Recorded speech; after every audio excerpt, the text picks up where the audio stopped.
We're back at the Orthobiologic Institute seminar here, number 10, with the founder himself, Sampson, fellow DO from the Midwestern College right here in Chicago.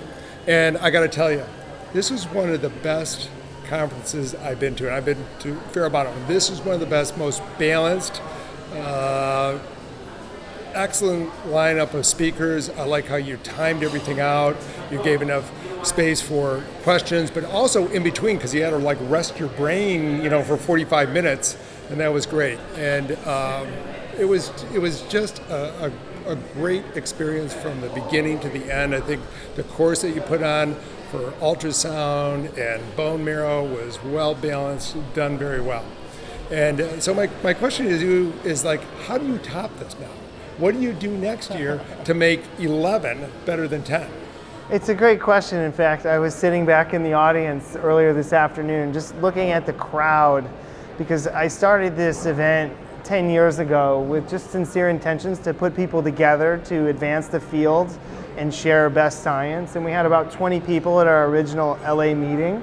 And now we have over 700, and the level of science and the quality of the talks was so high. I sat back and I was thinking like, oh my goodness, how am I gonna top this next year? But we will. And so what happens is we're constantly approached by docs with topics and ideas for next year.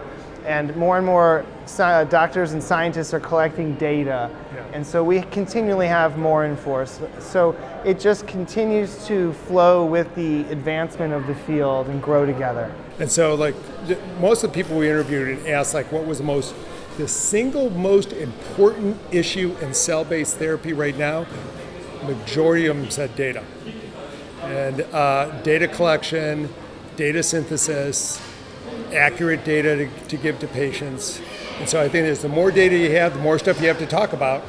Yeah, I'd agree. I'd say there's probably two equally important points in this field. One is data, which is going to really propel the field. Yep. And the second is regulatory compliance in terms of not misbranding, staying within the safe zone of regulatory guidelines. Yeah, you're absolutely right that we want to make this safe, effective, and within the guidelines, because that's what the public deserves. That's why the FDA is there, to make sure it's safe, and we're also trying to make it more effective and more affordable for everybody. So I think that this is just very stimulating about what we need to do all the time to work together to make this better for everybody. Great. Well, thank you for having me. Thanks for coming and spreading awareness. Yes. Thank you.